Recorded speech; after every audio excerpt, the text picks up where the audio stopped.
Nós estamos estudando as viagens missionárias do apóstolo Paulo, viagens fantásticas, jornada abrindo igrejas, edificando a fé, libertando pessoas de opressões de demônios, cura. É impressionante. E muitas pessoas se convertendo. E nós estamos na primeira viagem missionária. E já estamos caminhando para o final dela, hein? Então hoje, nesta aula, encerramos a primeira viagem missionária de Paulo com seu companheiro Barnabé. Então veja aí no mapa onde nós paramos. Na última aula, paramos em Listra. Listra, essa região que você está vendo, Icônio, Listra, Derbe, era a região da Galácia. O nome dessa província, durante o Império Romano, se chamava Galácia. Mas essa região era chamada de Licaônia. São cidades licaônicas. O que nós vamos falar hoje? Vamos falar sobre a importância de fundamentar igrejas. Por que igreja é importante? Por que tem que abrir igreja? Por que Paulo, em todas essas cidades, ele abria igrejas? E não é simplesmente alugar um prédio, né? Colocar uma placa e falar, agora aqui é igreja. Não é só um prédio que diz que é uma igreja. Igreja é muito mais do que um prédio. E é isso que nós vamos falar hoje. O que nós precisamos para ter uma igreja, tá certo? Então vamos voltar ao mapa. Vamos ver agora onde Paulo estava. Paulo estava agora em Derbe. Então ele vai para a região de Derbe, de Listra para Derbe. Lembra que ele estava fugindo naquela perseguição? Pessoas que vieram ali de Antioquia da Psídia, Icônio até Listra para apedrejá-lo. E ele foi apedrejado, mas se levantou.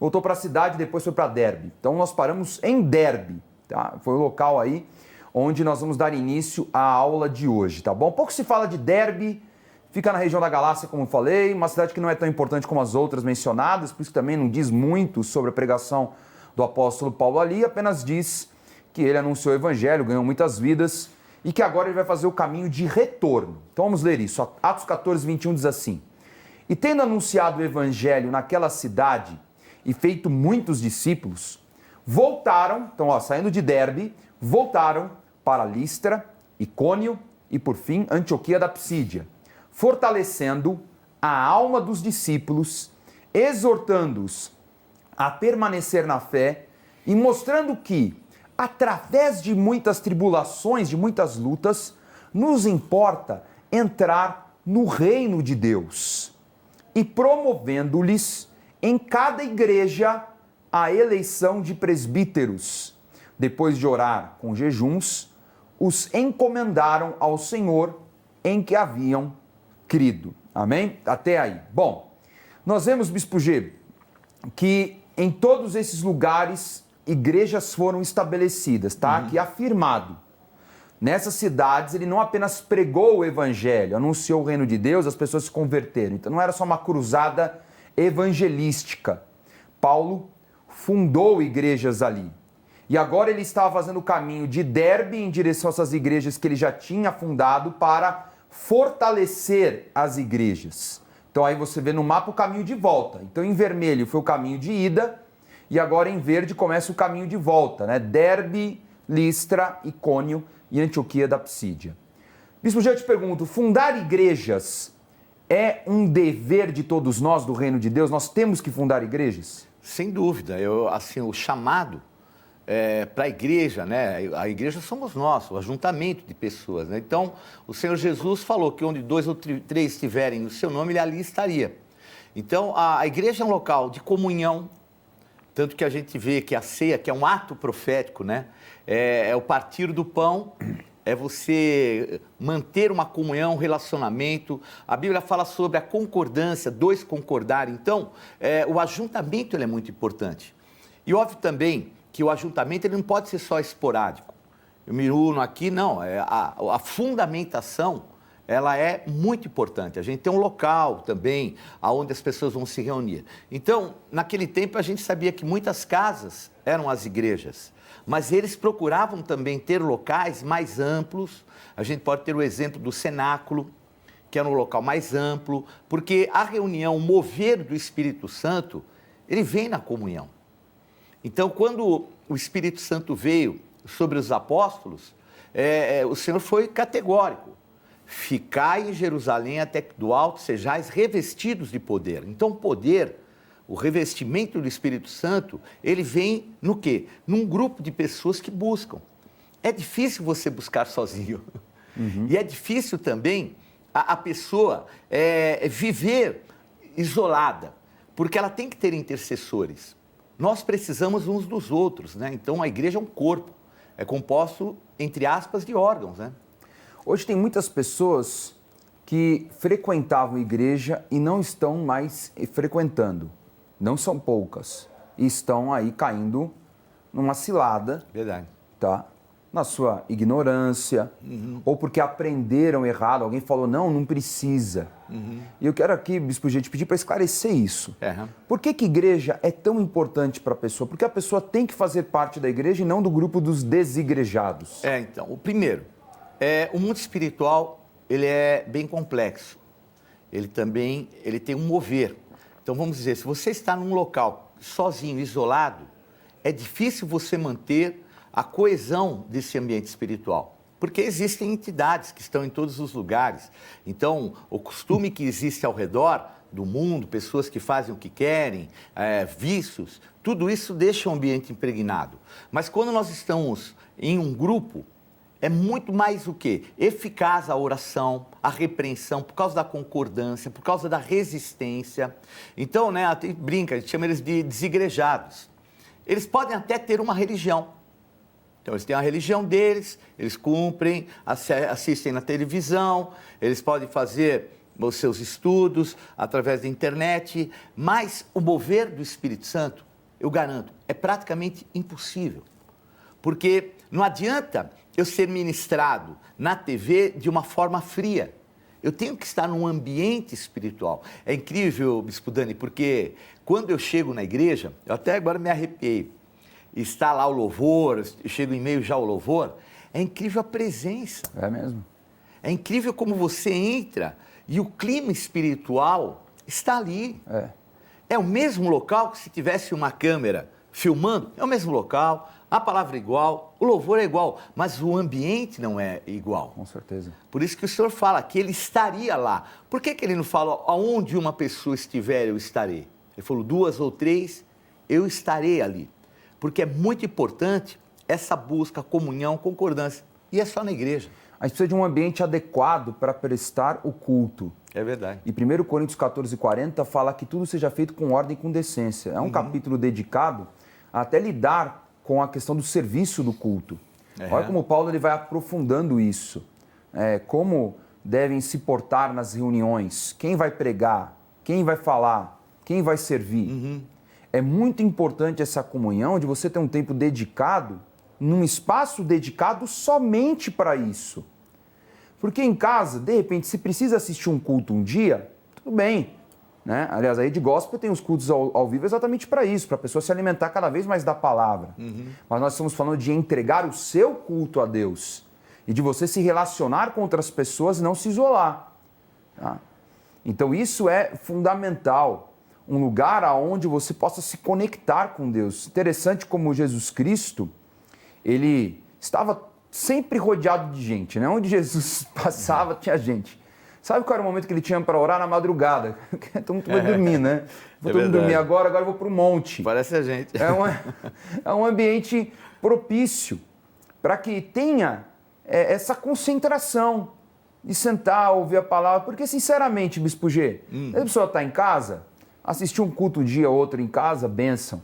Mas tem vezes que o cara tá lá, aí o cara vai lá, faz pipoca, e não sei quem lá liga no telefone, aí tá lá. Você ficaria, por exemplo, em casa assistindo culto no WhatsApp, na igreja você ficar assim lá com o WhatsApp sentado lá assistindo culto? Claro que não. Não. Ninguém ficaria. Com certeza. Não é? Perde-se um pouco da reverência. Verdade. Então a igreja, ela produz um ambiente que te traz a reverência necessária para você construir esse relacionamento com Deus mais profundo. E é um ambiente de profecia. É um ambiente onde a palavra é determinada, que vem respostas. Esse último domingo que eu preguei, assim, foi algo impressionante. Como Deus nos usou através do ministério profético.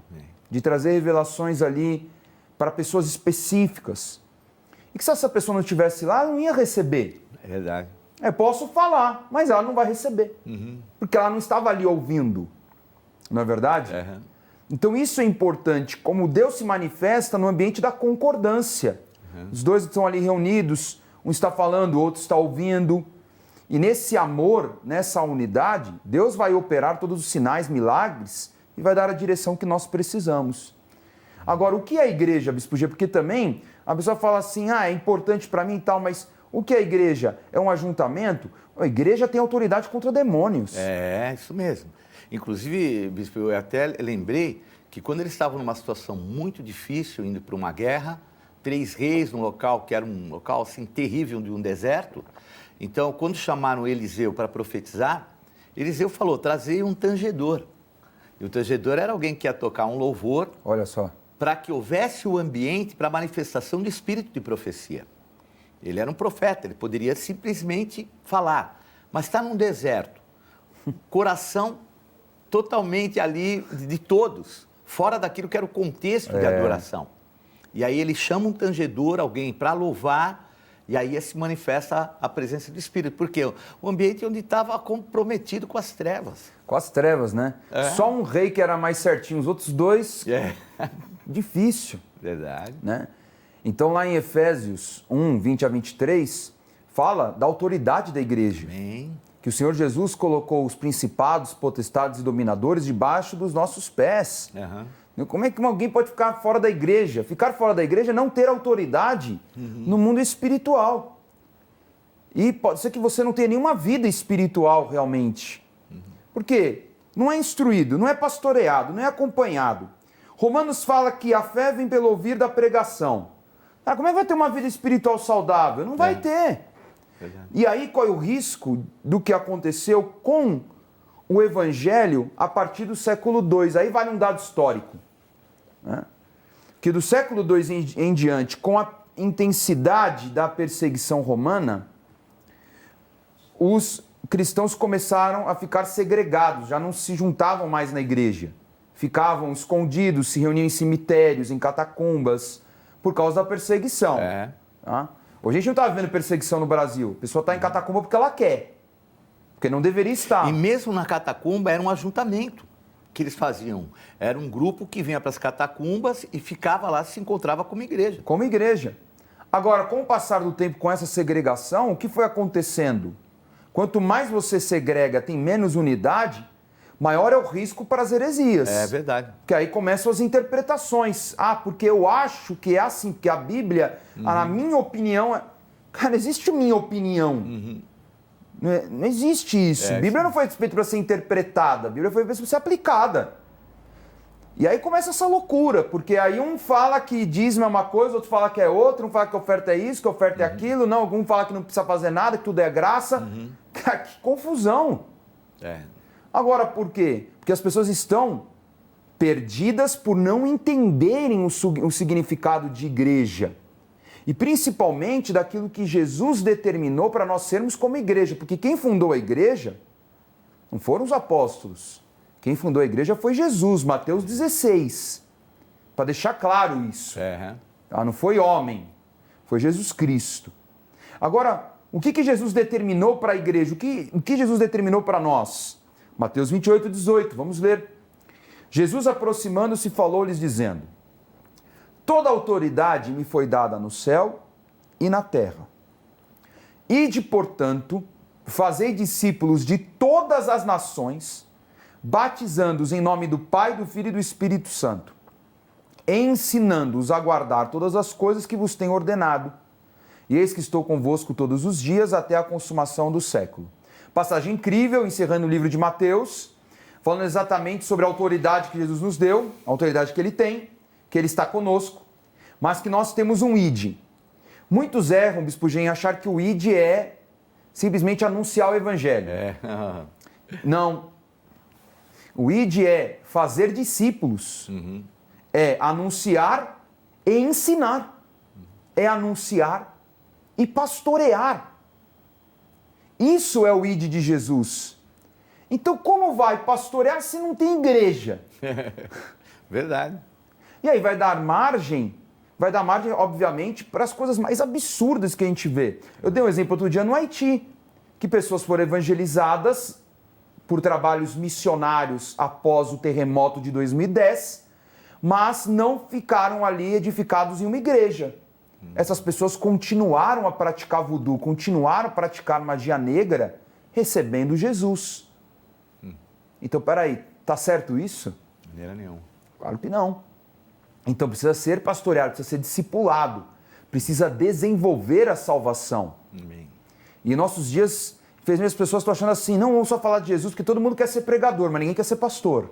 É verdade. Não, é verdade É a mesmo. geração dos pregadores, todo mundo fala na rede social o que quer, fala no culto que quer, prega bonitinho, e prega, né, no TP, põe um texto no TP, lê o texto do TP, imita outro pregador. Amém, querido, não tem nenhum problema com pregar, tem que todo mundo pregar mesmo. Quanto mais pregar, bênção.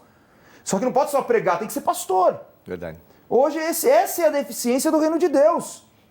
Pessoas que se importam com as outras, pessoas que vão deixar 99 para ir atrás da que está perdida. E um dado também importante, Dani, que esses que a gente considera e são desigrejados, eles vão muito atrás de modismos, né? O que está agora, o que está na internet, porque, e de repente, por não ter fundamentação, não ter um fundamento, realmente um ensino, um aprendizado, se envolvem em heresias, quebram a cara porque começam a se abrir para o mundo espiritual e é bem complicado. Bem complicado. Por isso que o apóstolo Paulo, ele estabeleceu, sob direção de Deus, e preparando essas pessoas presbíteros. Tá? Bispo, o que significa um presbítero? O presbítero, né, do grego presbíteros, quer dizer o ancião. E o que seria um ancião? Uma pessoa madura, uma pessoa experiente. Então, os presbíteros, inclusive, na época da igreja, eles eram muito próximos dos apóstolos, porque eles eram como que organizadores. Então, Paulo ia, começava, formava, fundava a igreja. Depois ele vinha, consolidava. Na consolidação, ele elegia os presbíteros, aqueles que eram mais maduros, aqueles que tinham um vínculo de busca, que conheciam a palavra, e aí sim, depois ele continuava, né, a sua caminhada. Então ele ia consolidando e os presbíteros se tornavam como que líderes verdadeiros das igrejas na época. Ou seja, foi determinada uma liderança, e não pode ser qualquer um, não é qualquer um pode ser um dúvida. pastor. Aliás, a função do presbítero é uma função pastoral. Né?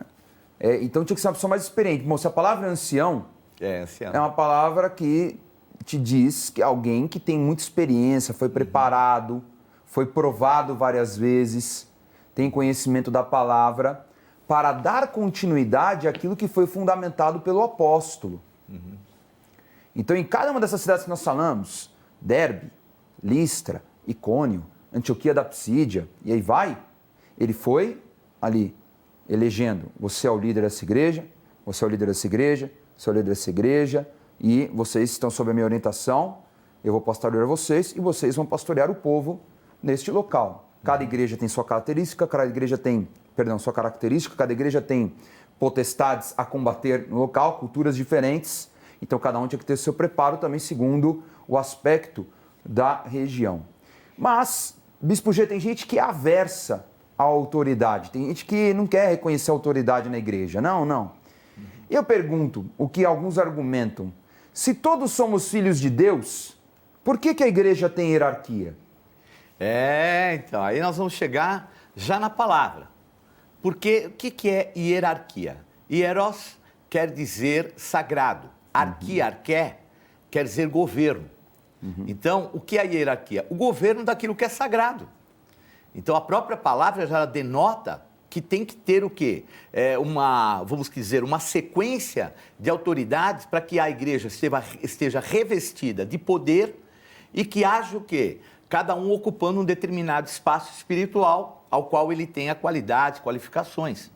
E é muito importante, né, a submissão, porque mesmo antes de existir, vamos dizer assim, o mundo, nosso universo, a hierarquia já existia. Porque o sagrado já existia antes nas regiões celestiais. Então já havia uma hierarquia lá de querubins, querubins, serafins, arcanjos e anjos. Então, ela se manifesta aqui na Terra. O que é do mundo espiritual tem que se manifestar na Terra para que haja ordem e para que não sejam quebrados vínculos, como foi, infelizmente, aquele querubim que resolveu quebrar o vínculo daquilo que era o sagrado, ocupar o lugar de Deus e, infelizmente, levou na sua queda também um grupo muito grande de anjos. A igreja tem, então, essa organização de pessoas mais experientes, pessoas também qualificadas, não só intelectualmente, pelo conhecimento da Bíblia ou pelas suas técnicas de liderança, mas também espiritualmente qualificadas, pessoas que foram eleitas para aquilo. Nem todos foram eleitos para serem pastores ou bispos ou diáconos. Cada um tem a sua eleição. Deus tem uma direção para cada um para que esse corpo seja perfeito. Amém. Então, nós somos formados por vários órgãos, e tem órgãos que são vitais, tem órgãos que não são tão vitais. E cada um tem ali a sua função. E assim a igreja funciona. E a igreja apostólica tem uma hierarquia? Sim. Então, vamos dar o exemplo da igreja apostólica Renascer em Cristo, que é a nossa visão. Nós temos a maior autoridade, que é o apóstolo. A palavra apóstolo significa enviado, é aquele que trouxe a visão apostólica, recebeu a visão de Deus, fundamentou a igreja, deu todas as direções para que a igreja caminhe dentro do plano que Deus determinou para ela. Depois vem os bispos. Os bispos, né, a palavra superintendente, que significa, quer dizer, aquele que é pastor de pastores, aquele que coordena pastores, coordena um grupo de igrejas. Aí vem os pastores, que podem ser dirigentes de igreja, ou podem ser também assistentes dos bispos, ou ainda assistentes de pastores. Daí vem os presbíteros, que são como que copastores, né? São os assistentes dos pastores, que também têm um ministério pastoral, mas que também têm um ministério de direção das atividades cotidianas.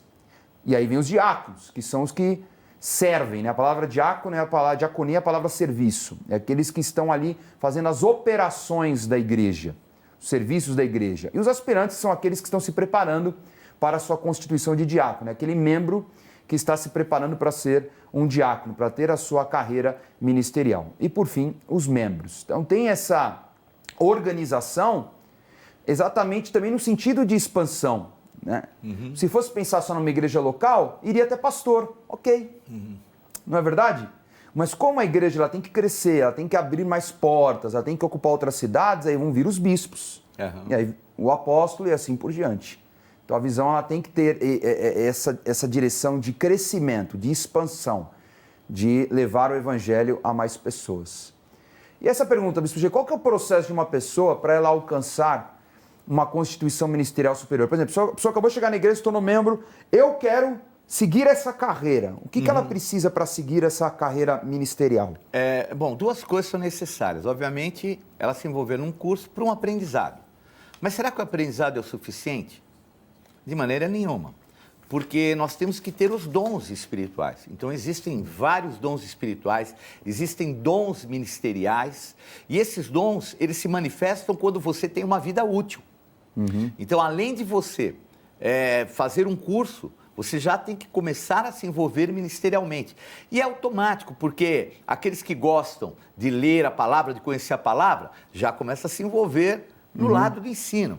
Aqueles que gostam de ajudar o próximo, que amam as vidas, já começam a se envolver com a área social, com a área familiar, já começam a se desenvolver. E aí o que vai acontecer? A pessoa cresce com o conhecimento da palavra, o conhecimento do mundo espiritual, e ao mesmo tempo os dons vão se manifestando, porque o dom do Espírito é que nos dá o input para a gente crescer verdadeiramente. E só se adquire envolvendo na obra. Vamos então terminar a primeira viagem missionária, versículo 24 em diante. Atravessando a Pisídia, dirigiram-se a Panfilha e, tendo anunciado a palavra em Perge, desceram a Atália, que é uma cidade bem pertinha de Perge, e dali navegaram para Antioquia, onde tinham sido recomendados à graça de Deus para a obra que haviam já cumprido, ou seja, voltaram para o ponto de partida. Ali chegados, reunida a igreja, relataram quantas coisas fizera a Deus com eles e como abrira aos gentios a porta da fé. Olha como é bom relatar, tá vendo? E permaneceram não pouco tempo com os discípulos, ou seja, a missão cumprida, né? Cumpriram e também precisavam relatar, as pessoas precisam saber. É importante nós termos a divulgação dos frutos, do testemunho, para edificar a fé daquele que enviou e para que todos vejam a manifestação de Deus através do trabalho. porque também digno é o trabalhador do fruto que ele produziu. E aí você vê no mapa o caminho final, eles vão sair de Antioquia da Psídia, né? Você vai ver em verde, e eles vão descendo, né? Descendo até Perge, a região de Alatália, e aí eles vão chegar em Antioquia, que foi a origem, é o berço destas viagens missionárias do apóstolo Paulo e do apóstolo Barnabé. Tá certo? Então concluímos a primeira viagem missionária. Fica ligado nas próximas aulas que vai ter muito debate, viu? Próxima aula vamos falar aí da religiosidade, né? E afinal, vai ter circuncisão, não vai? Então fique ligado, tá bom? Vamos revisar a aula de hoje? Na aula de hoje estudamos a importância da fundamentação da instituição da igreja com a determinação de líderes para continuarem o trabalho dos apóstolos. A igreja é essencial para o desenvolvimento dos membros, para a preparação de novos líderes e a expansão do reino de Deus. A igreja tem autoridade como corpo de Cristo contra todas as forças espirituais do mal. A igreja tem hierarquia para que haja ordem nas suas atividades e direção para o seu desenvolvimento. A igreja não é um lugar de realização carnal. A igreja tem liderança e gestão como instituição, mas exige preparo e direção do Espírito Santo para a escolha deles. A primeira viagem missionária é concluída com os apóstolos voltando para a origem, Antioquia da Síria, para relatar os frutos abundantes na Ásia Menor.